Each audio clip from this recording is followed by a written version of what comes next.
Welcome, beautiful people. I have a treat for you today. I learned on TikTok the other day that most people with chronic PTSD can shut their emotions off. And I thought, yeah, of course, everyone can shut their emotions off. And then I looked at the comments and they said they don't know how to do that. So I thought I would show you what that actually looks like while going through the next 100 levels or 100 rooms of this game. Now, if you want a baseline of how I actually react to any of these games, there's previous videos that you can check out. But I'm going to show you real quick, and I'm going to edit this video because it's going to be kind of boring because I'm not going to be reacting. But I'll show you like the jump scares and stuff and how it's not going to affect me because everything's just powered down. And that's what that feels like is it's just you feel void. It's not numb. That's a difference. It's not apathy. It's off. And then I want to do at the end of the video explain what to do for people that actually practice this, what you need to do afterwards to make sure that you get those emotions out. Because if you leave them in, if you don't process them, they will explode. And I think a lot of people with PTSD and chronic PTSD, or anyone that knows how to shut off their emotions, they think they're doing a great job because they're not reacting.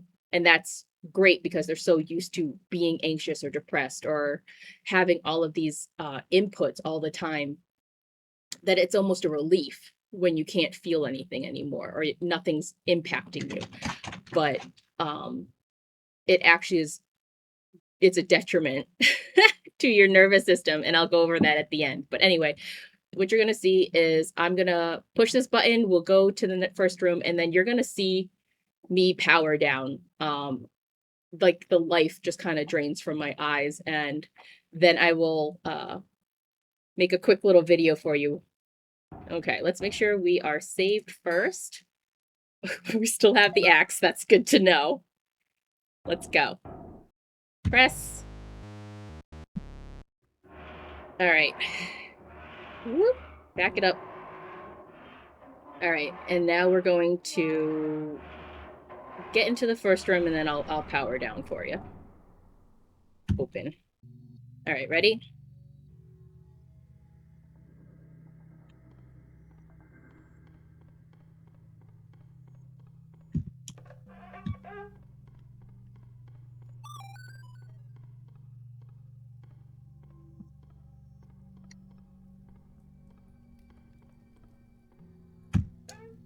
I don't feel. I can't. I'm not scared. I'm not worried about anything. To me, this is now just a task.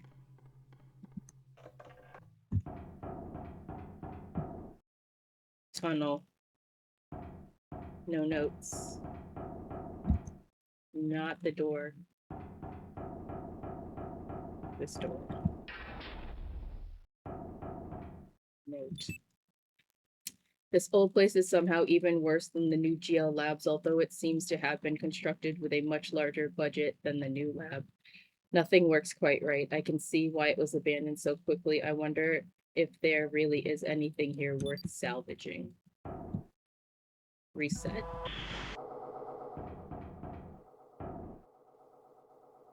Okay.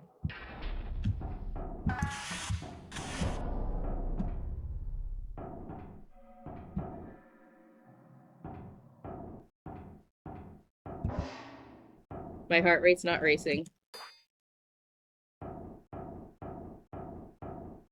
And normally this would actually really be freaking me out. So I don't know what to do. I can't think well. I feel strange. I'm hiding from that thing. I feel like something is growing on my skin.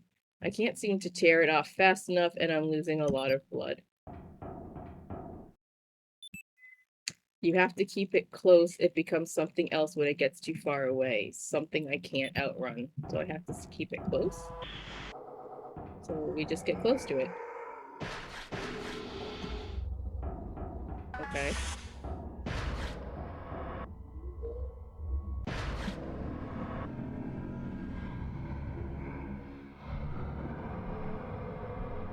All right, so too close.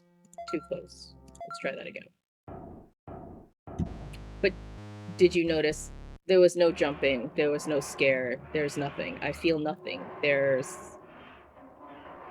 My heart is steady. My hands are dry. My emotions are off. Oh, changes. I don't know how to actually get away from that. I think I just don't run.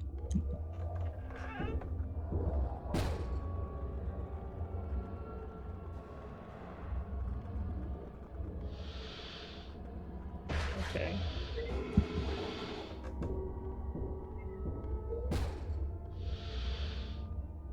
I honestly don't know. I think I'm just not running because it says keep it close. And now we're getting little seizure things, which are cute.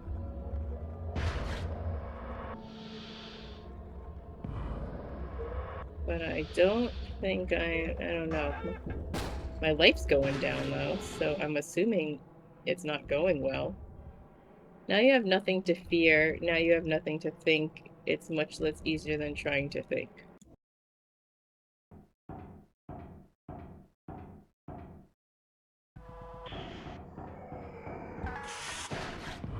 Ah,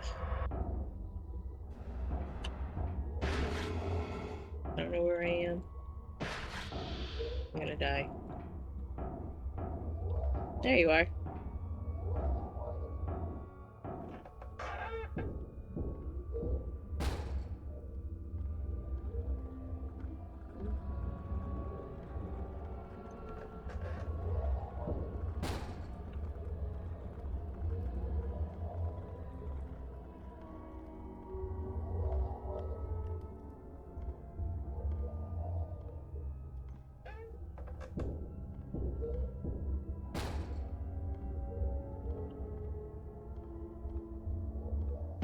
Yep.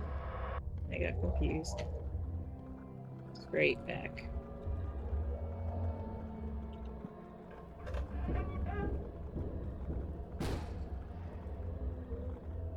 I'm right here. I'm right here. Don't freak out. I'm gonna go around. Oop. I don't know where the door is.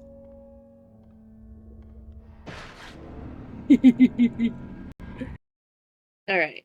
Well, I don't think I'm gonna make it to beating Sucker Face Man today, but the purpose of the video was to show you how someone can turn off their emotions. Now, I can turn it back on. Okay. So now that I can feel the tightness in my chest. I can feel my heart kind of racing. My hands are going to get sweaty. They're starting right now. And so it's uncomfortable. I feel like I'm about to have a panic attack because right now I'm in a save room. So it doesn't make sense that I should be having this anxiety. But what it is all of the stored emotions from going through things that would have scared me. This reaction would have been appropriate at the time, but I wasn't allowing it out at the time. So it is going to come out when I let my guard down or when I turn it back on. And so most people, understandably, will keep their emotions shut off for a very long period of time because they don't want to feel this. It doesn't make sense because they're usually safe in their room and they don't understand why they're all of a sudden having panic attacks in their room. But it's over however long you've been keeping your emotions cramped down. Best thing anyone ever told me is feelings are meant to be felt. So you are going to have to, at some point, get to a safe space and just let everything out, even if it doesn't make sense. Because it did at the time when you weren't allowing them to. And if you get it out and don't have any judgment about it, don't hate yourself for it, and just let it go, and they can come out and be free and they're not stored in your body anymore, you will feel so much better. And the more that you can actually experience your emotions at the time when you are living them. I know from someone that's gone through trauma, there's times when you can't, just for your own safety. I get it. But in things that everyday life where you can feel your emotions that most people have shut off, you'll do better. You'll do much better. So I'm going to come back to this another day and see if I have the patience to deal with face hugger man. If you have any tips, like am I supposed to stare at him the whole time? Am I just doing little tippy tappies away from him? Like, let me know if you've done this, because again, this is Puppet Man Part 2. I gotta figure him out. So I'll see you next week. Bye.